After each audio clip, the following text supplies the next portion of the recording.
Sudden change. And if any of you, and those of you who have played with me, you understand what sudden change means. That means we drop everything, we come together, it's 1v1, we're going to go and execute and we're going to compete. So we got a little sudden change in the podcast today.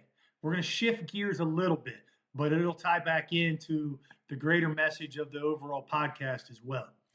So I've had a lot of conversations, honestly, with the 5 for 5 just happening, over the past decade, the changes that have happened with the transfer portal, NIL, and then the age-old conversation was, is it easier for this generation than the last generation of student athletes? Now, I think those are all the wrong conversation.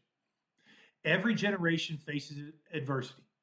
Every generation faces uncertainty. Every generation has to overcome obstacles.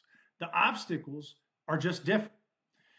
When I played, you signed with a school. And for the most part, that was the school that you stayed at, and that's where you grew. Today's athletes, there's a lot more freedom. There's more movement. There's more opportunity, but here's the catch. Opportunity only helps if you're prepared to maximize it. And that brings me to the sudden change, the content of the sudden change. I want to talk about someone who I'm incredibly proud of, my nephew, Wes Enis. Wes's journey hasn't been a straight line. He left high school early because of some personal circumstances that if I happen to get him on the podcast at some point in time, we might dive into, we might not. That's going to be completely up to him. He found an opportunity at Lincoln Memorial University, a Division II school. That's where he went. And now here's what I love about that. He didn't spend 2 years talking about where he was going to go next or how he could go next. He maximized where he was. In his first year, he started in January, ended up being freshman of the year, the only freshman to be on the all-conference teams. Year 2 was conference player of the year and was defensive player of the year. He became impossible to ignore.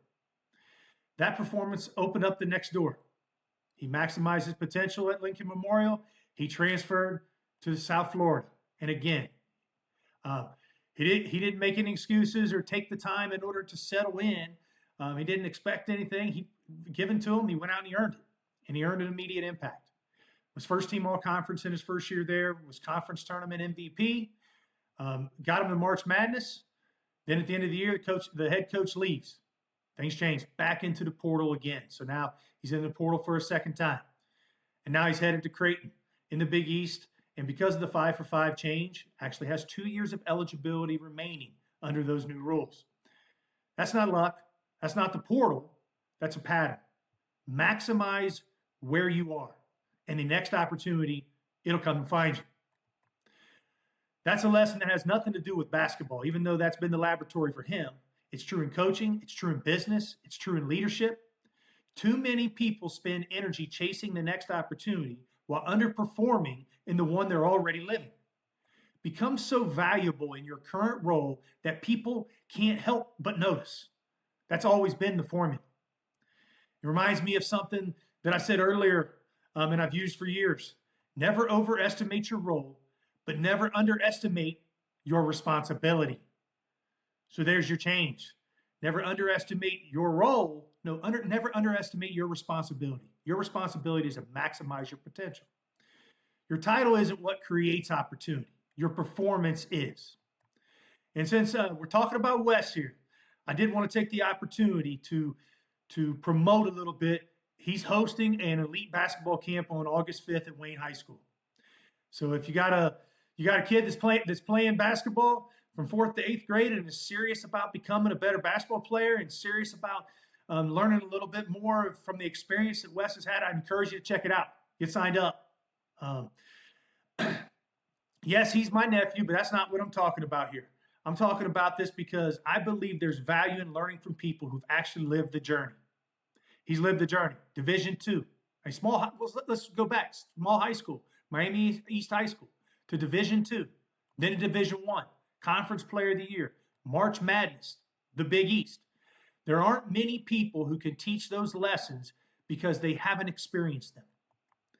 Wes has. And one more thing. This won't be the last time you hear me mention him. We had a little discussion about him potentially getting on the podcast, and when I expand this to have guests at some point in time, he's one of the first people that I want to be able to have on the podcast. So If you want to hear it from him, then you'll get a chance maybe in some more detail about the recruiting process, the transfer portal, adversity, growth, faith, leadership, what it's really like to navigate college athletics in 2026. I think it's going to be a great conversation every athlete, parent, and coach can learn from.